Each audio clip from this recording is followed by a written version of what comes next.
Jocelyn, I'm so glad to see you. Thank you so much for coming back to our Preschool All Stars podcast. It's been a bit. So the last time we talked, I think it was more like in January, February. What have you been doing since then? Oh man, I am so excited to report that we are getting music classes back in childcare centers. And it's been so much fun to just see the kids light up when we bring out scarves and glockenspiels and rhythm sticks, and they're actually interacting. For really teaching online the last year, I've had to sort of hodgepodge together, like go grab your chopsticks for the rhythm sticks and find something like, a flipped over laundry basket for your drum. So actually being able to pass things out to children has been wonderful. And we continue to do the online music classes. But I would say just for my teacher heart, it has been wonderful being in the presence of kids again. Oh, absolutely. I think everybody's feeling that. I mean, even as adults, we all want to be around everybody. But do you see that too in the classrooms? Like kids just absolutely loving those friendships that they're building? It's interesting. So my sister is a first grade teacher. She's taught pre-K and all the way up. But she and I talk a lot. And one thing I've really noticed, and it's the truth, is these kiddos are coming in and socially and emotionally, they are 2 years younger than they really are. And that's so important for us to recognize and remember and to not set those expectations too high. So I've actually noticed more, I would say, discipline issues, just essentially kids who aren't sure how to handle themselves in that group setting. They don't know the social behaviors. They don't know those subtle social cues. So I would say that's been, a difficult thing, but also just recognizing it helps me as a teacher to have compassion for them. But then, yeah, just the thrill of watching them interact with others and dance around and move around with each other just reminds me of what a gift this early childhood is for children to, really lean into this concept of being with others. This social piece cannot be underestimated as one of the basic foundations that we need to really always have our focus on in our classrooms.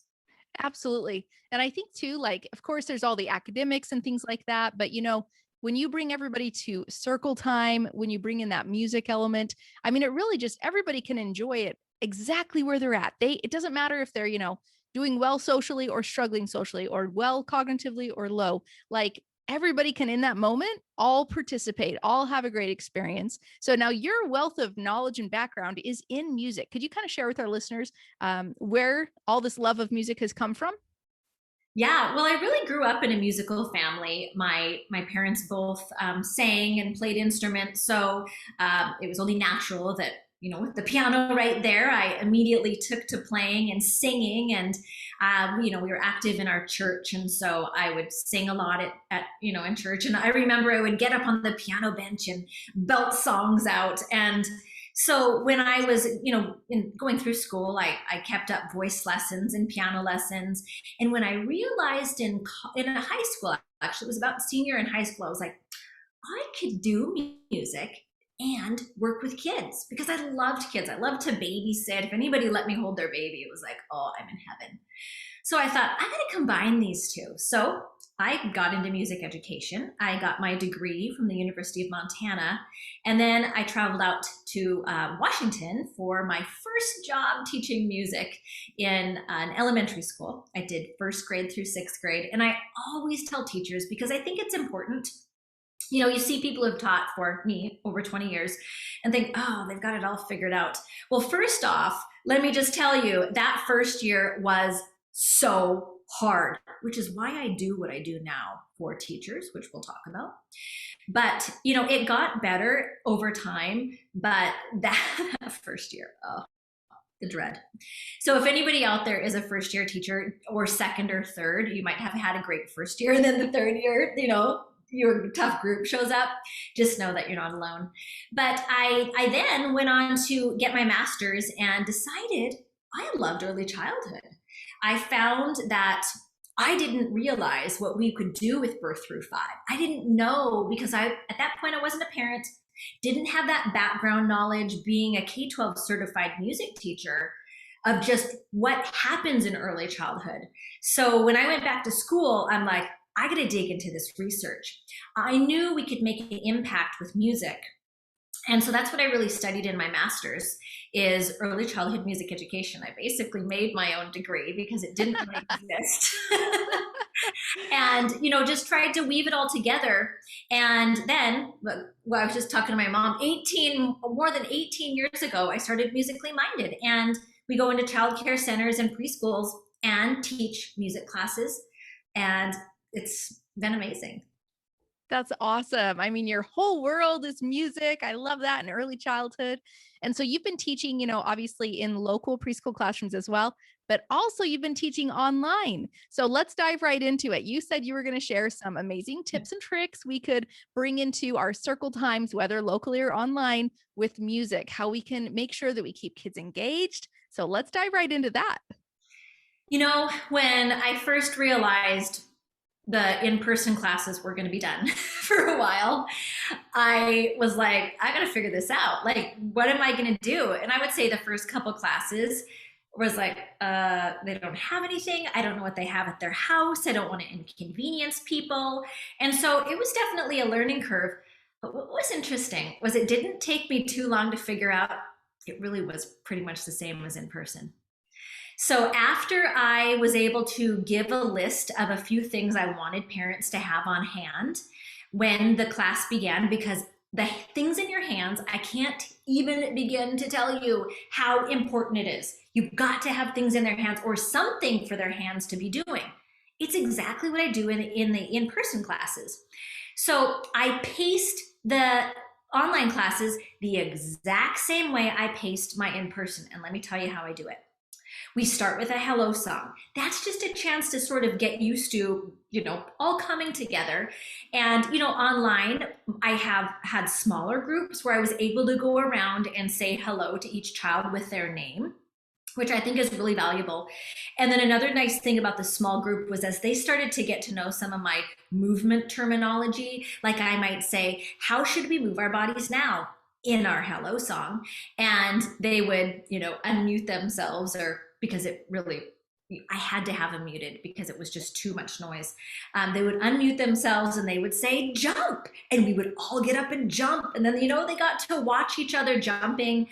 And that's the same thing I do. That's the same thing I want to do in my in-person classes.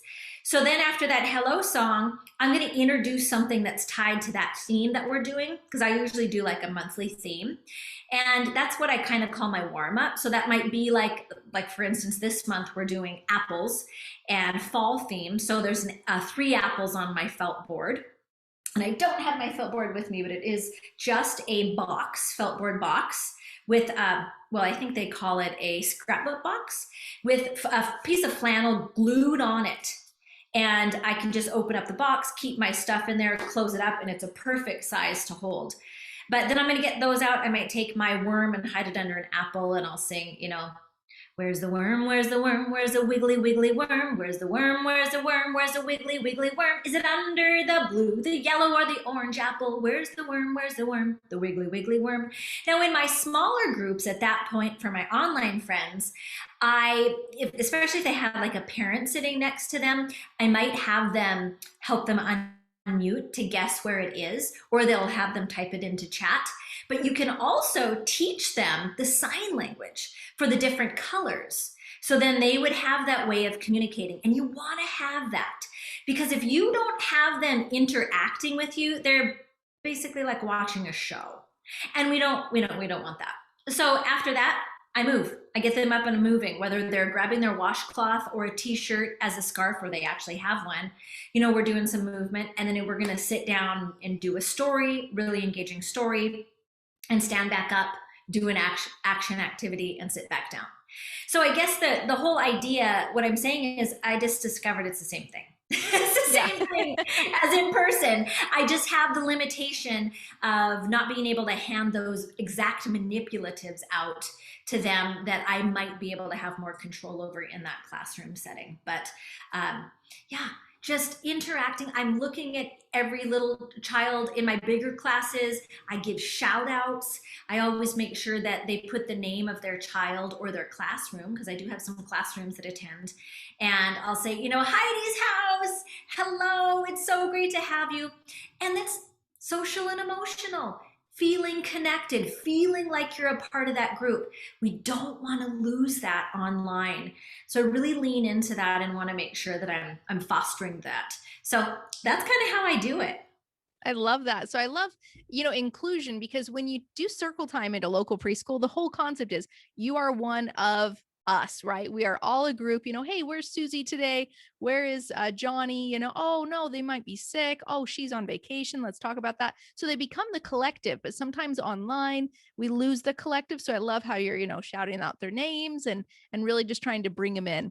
Now let's Yeah. talk about what would maybe there's some people out there who aren't teachers yet, they're getting ready to start their local or online preschools. What are some things they're probably going to run into with circle time that are some of the difficult things? And then what are your ideas for solving those? I Yeah. mean, you're talking first year teacher. So clearly I've experienced them as well. I know we all have, but let's go ahead and share those, because not everybody knows exactly what the problems are they're going to have. Yeah. Okay. So one of the biggest issues is that children have a different idea maybe of what they want to do versus what you want to do. And it's so important to always be reading their energy and make sure that you're not coming with this super tight lesson plan. I do, lesson plan every single time, but you want to be able to like go with the flow with that lesson plan. And that means that if you're trying an activity that you thought was going to work when you were planning, and it's just not, you're losing one, then you're losing two. Well, gosh, now 5 of them are pulling off out the blocks. That's your cue. So I really like teachers to be thinking, I'm constantly watching my audience.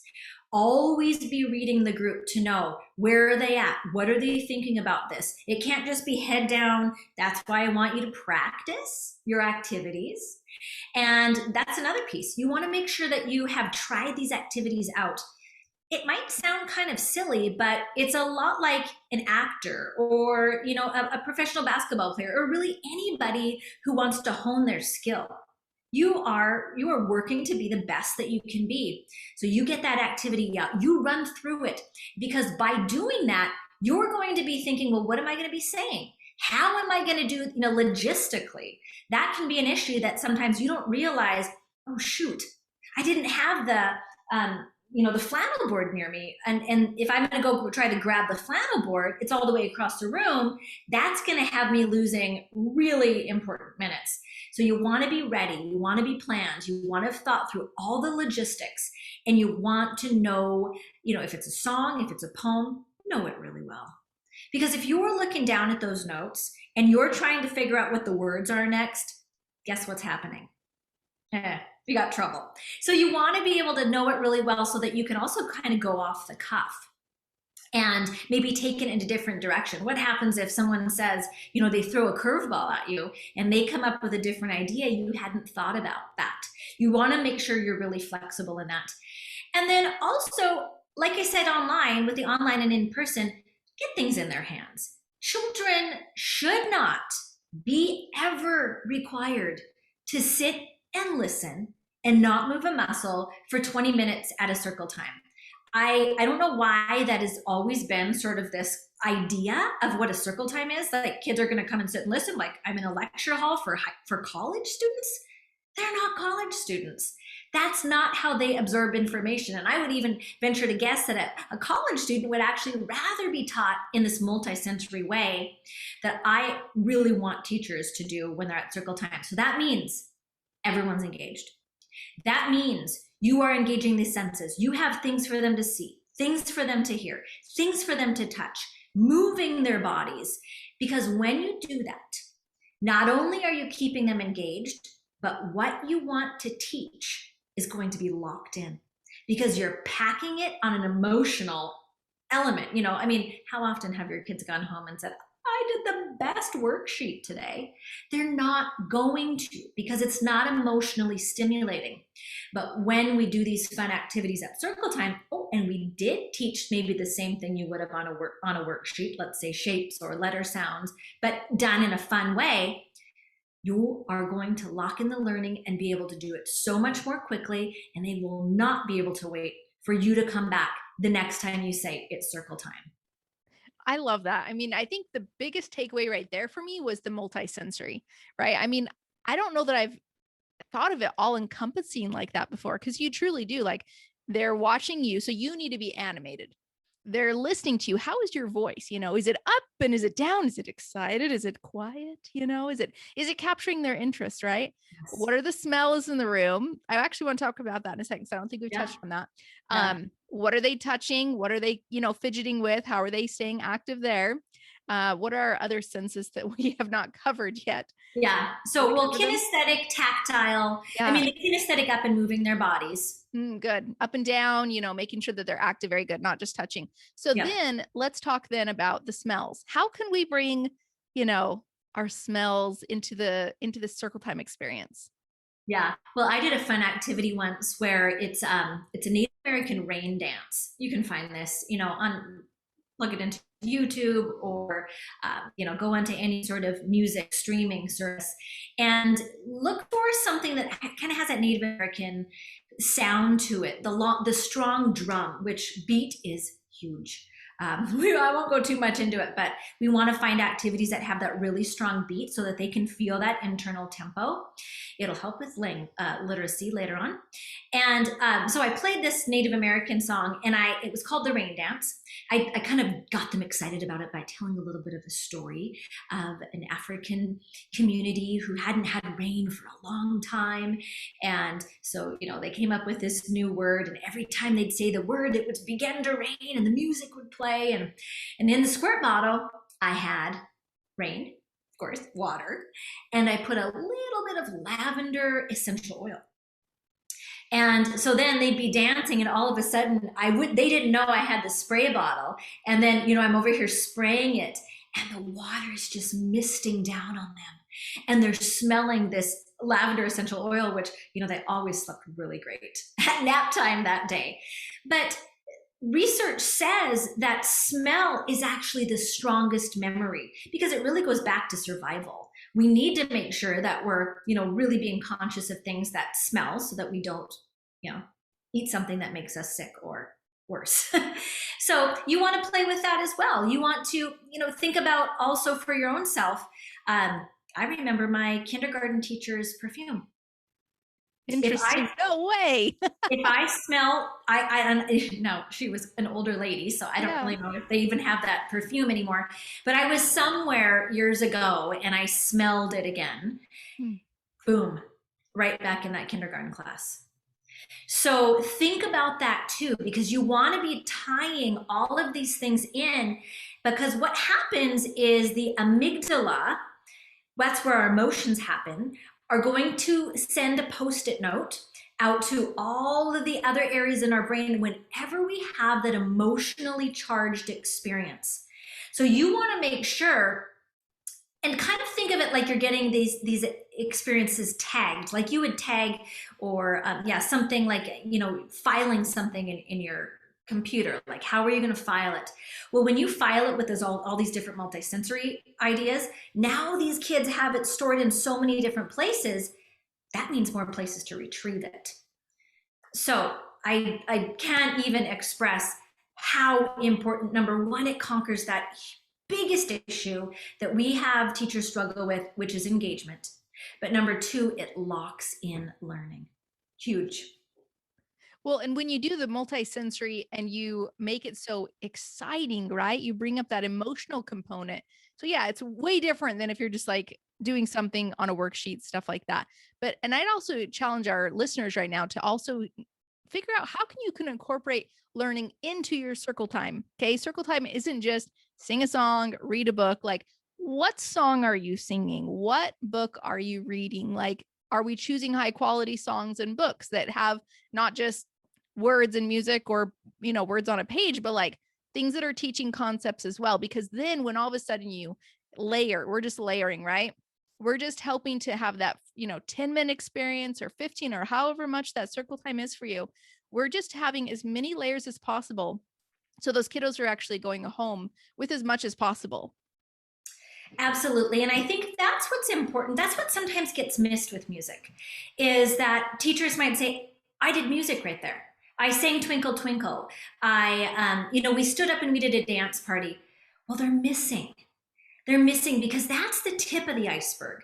What's underneath are all the non musical concepts being taught: body awareness, body identification, movement vocabulary, rhythm, beat. Of course, those are musical concepts, but those are syllables, rhythms. Those are syllables in the words. We want them to break those things apart.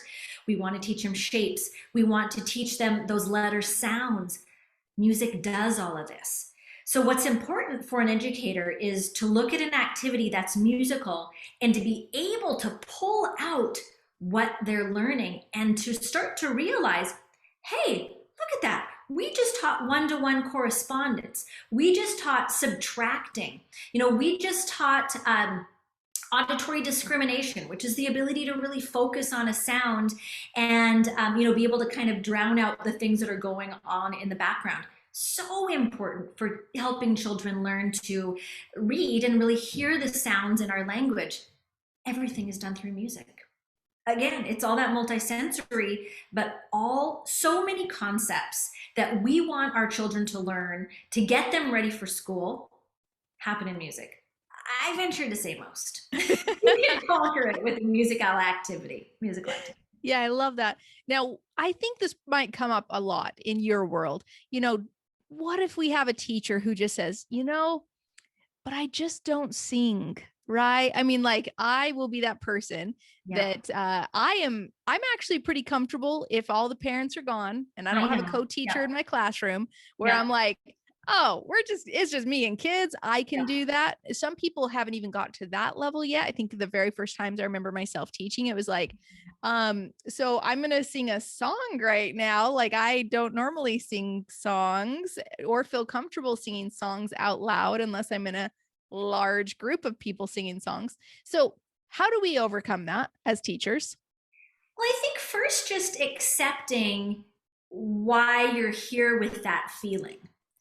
It's absolutely natural because in the society that we live in, professionals are the ones who are, thought of as, you're amazing at singing. And it's important to recognize that about 400 years ago, it all started. And it all started because of concert halls. So concert halls started to be the place where the musicians would come and the audience would come to listen. Whereas before that, people would sing in their homes. It was just part of their lives that everyone would participate. But really with that split, people had to decide which one they were. Are they the professional? Are they the ones who can get up on stage?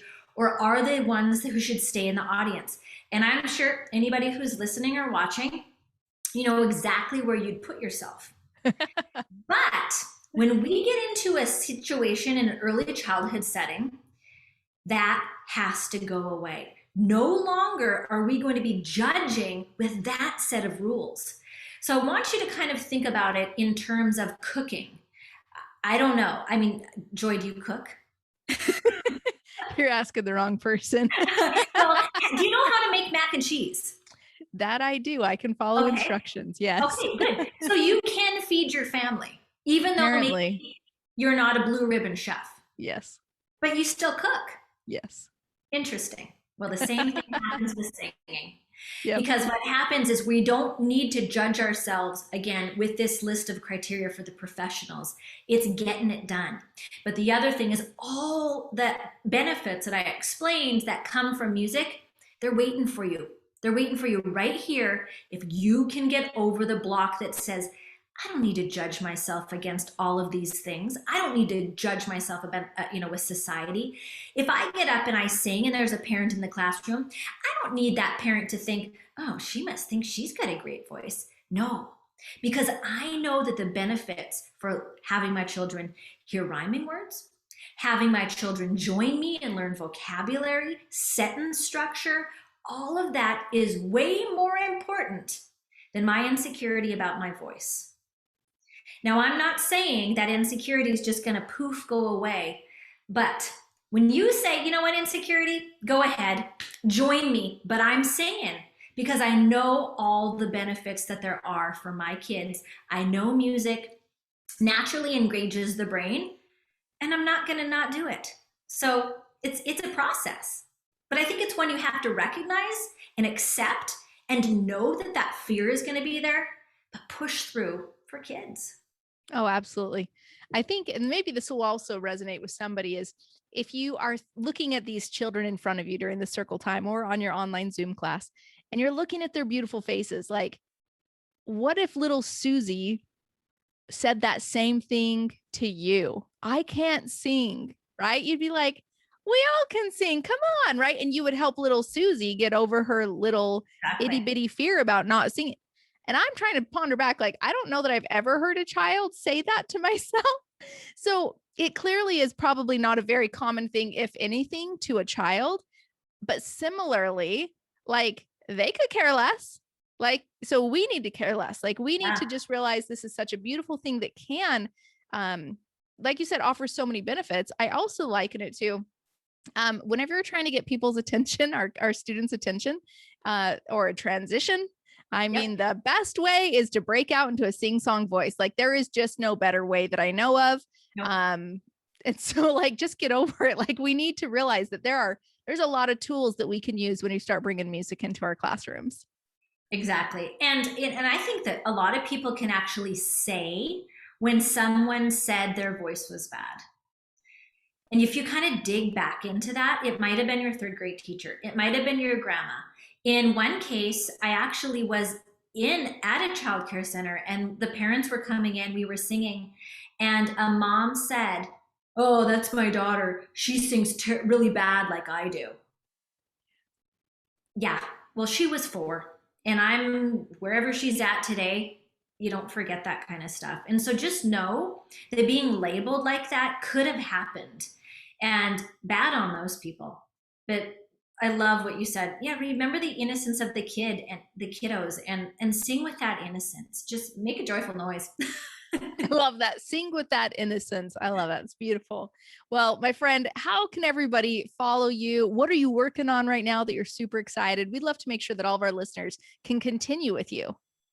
Yeah. So one thing that I'm really absolutely loving is the gift that I'm giving teachers on a monthly basis. So I have a membership called The Circle, and it's really dedicated to helping teachers find activities that work at circle time that don't take them hours and hours to search for on Pinterest. I hear about so many teachers who spend their planning time, kiddos are napping, they're scrolling through YouTube, trying to find the next activity, jumping on Teachers Pay Teachers, going, I need something to do at circle time. Or the other thing that happens is they're just like, we're doing shapes, we're doing the weather, we're reading a book, and that's it every single circle time. So we kind of have those two things going on. But what I've done is kind of going back to my first couple of years of teaching and the stress I felt. I go do the searching for you. I go do the creating for you. So in the circle, my members have access to hundreds, and it's growing, a library of a ton of tried and true circle time activities. And that means it's me teaching a video. So I might have a song that works great to teach the shapes. I actually have this really great shape song. And there it is. I'm going to tell you how to teach it in the quick video. You're going to click on that button. You're going to be able to play the song. You can play it right in your classroom. You don't have to be downloading and all those things. And then you've got the activity guide that lists what they learn, so you'll know that it's not just the music. And then I do visuals for you, so no, don't have to spend time buying all the different visuals. I make them for you. You just have to print and go. So they're really ready to go circle time activities for teachers who know that they want to keep those engaging circle times, know that they want to use music and movement, and I do work for you. So that is called The Circle, and you can learn more about it by visiting musicallyminded.net/the circle.